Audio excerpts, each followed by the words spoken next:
Oh, I think that just, like, oh, that just blows my mind.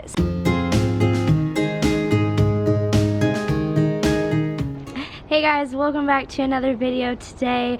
First of all, I just want to say how grateful I am for YouTube. That might seem kind of weird because you usually have to like get rid of YouTube to be less distracted, but for such a time like that we're living in right now, I'm actually really grateful for it because vlogging has given me an opportunity for like working on things, projects and different things that I'm proud of. It lets me feel accomplished, so I'm feeling really grateful for that. Grateful for you guys, so I thought I would start the video with this. But in today's video, I really hope that this comes as an encouragement to you, and this has been a word that has been on my heart for the past couple of weeks, and I just felt like sharing it today because I share every bit about my life, so I thought I would let you in on what's been going on in my life. But I recently started running, and because swimming is not happening right now, I've taken up running. And running is so hard. Like, I don't know how many dwarfs out there run or how many of you guys run out there, whether you're a dwarf or not, but running is difficult. And I quickly realized that my body was not, I'm not going to say made, but I would say used to running and what running entails and all that stuff. But so a couple weeks ago I started running, and oh my word, like I was sucking wind. It was awful. I was like starting out running, and it would be like 2 minutes of running, more like I'm dying, and then 1 minute of trying to catch my breath. But the thing is that the more we work at something, the more we get better at it, just like anything. And so that's the same thing with running, same thing with swimming, but I just forgot about swimming because I've been swimming for like 12 years. So this is new to me in this running aspect of things. But what happened was, the next time I went running, I made it 10 minutes. And then the next time was 15, and then 20. And then one day a friend texted me and was like, yo, I just ran 30 minutes. And in my head, I'm like, oh, well, I don't want her to be better than me because I'm super competitive and whatnot. So I went out and ran 30 minutes. And I'm not telling you guys this to pat myself on the back and say, look at me, look how I'm crushing life, because honestly, I don't feel like I'm crushing life. But I'm telling you guys this because in the Bible, and y'all know I love the Bible, this guy Paul talks about how the Christian life is like running a race. And I never understood that before. I was always like, yeah, okay, sure, whatever. Until I started running and I realized how hard it is. Because isn't that true about life? Life is difficult, especially in a time like this. I'm going to read from the Bible today. I'm going to read 1 Corinthians 9 verses 24 to 27. And I'm going to read in the Message translation because I think it depicts this thing that I'm trying to explain to you guys really well.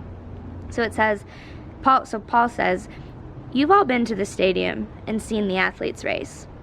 Everyone runs. One wins.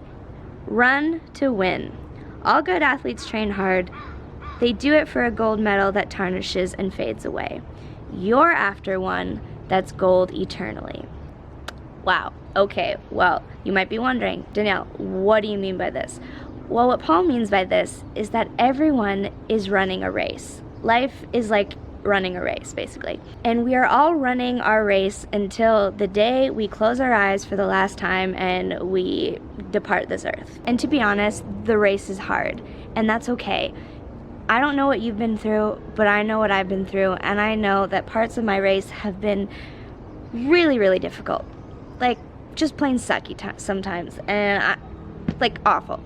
So I'm assuming that parts of your race have been really painful as well. But what Paul is saying here is that we shouldn't just be running to achieve earthly things that will fade away. We should be running for something greater, something that will last eternally.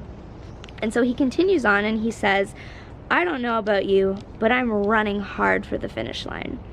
I'm giving it everything I've got. No sloppy living for me. I'm staying alert and in top condition. I'm not going to get caught napping, telling everyone else about it, and then missing out myself. Wow, that is motivation if I've ever heard it before. Woo! Like, guys, I love that. Despite how hard this marathon of a life is, we have the choice to run with perseverance, run with integrity, run it with generosity, with hope, and with purpose. And when I was running the other day, I finally had this revelation to this analogy, and I know that, and it just kind of all made sense, because now, like, I know that when I run, I can work really hard because I know it will be over. It won't last forever. I know that I can sprint the last 15 meters in the pool and hold my breath for the last 5 meters because of all the work that I've done to prepare myself for that. And I know that I can give it all that I've got to finish a race, because when I touch the wall, there's some sort of prize that awaits for me. And I'm not talking about a gold medal or a trophy or necessarily like the key to a city or public recognition, not prizes like that. But more so what I'm saying is that when you choose to run this race with all you've got, with all you have, you will achieve something that is far greater than anything you could ever imagine. At the end of Paul's life, he was in prison and he was awaiting his execution. He was actually killed for being a Christian and for preaching the gospel. He writes in 2 Timothy 4:7, I have fought the good fight.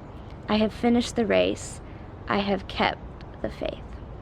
Oh, I think that just, that just blows my mind. Somebody who is in prison, who is about to die, is able to look back at their life and say that he has fought the good fight. He has fought with generosity, with kindness, with peace and love and endurance, and he has finished the race, meaning that he knows that he's gonna die and he knows that his race is coming to the end, but he has finished it well and he has kept his faith.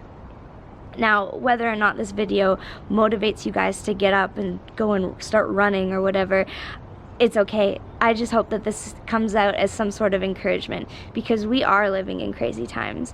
We are living in an overwhelming period, and it's scary. It's overwhelming. It's sad. And that's okay that it is all those things, and that is okay to feel all those things, because I have definitely felt all those different things over the past 3 weeks. I've cried more than I've liked to admit, and it's scary.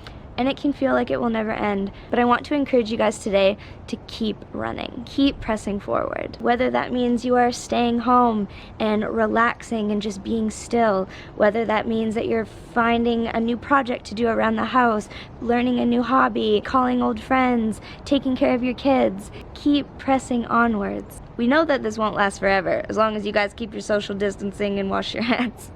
I'm kidding. Guys, this won't last forever, and how we choose to handle this time has the potential to equip us with the strength to deal with whatever comes next. Because we know that this life race is like a marathon, and it's hard, and there's twists and turns, there's jumps, there's hurdles, and it's long.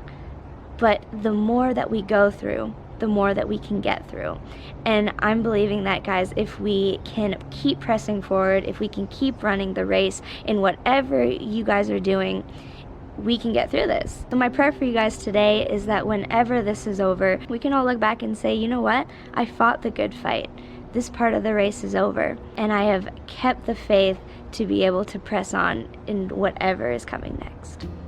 That's kind of all I've got for you guys today. I really hope that this encouraged you. I know that reading the Bible has blessed me, so if you guys want any form of encouragement, honestly, read the Bible. It's super great. Or shoot me a message, and I'd love to point you guys in the right direction if this is something that you're interested in exploring. But I'm gonna go work out now. Gotta get moving, gotta get up my butt, and gotta run the race that is set before me so I can fight the good fight and say at the end of the day that I have won.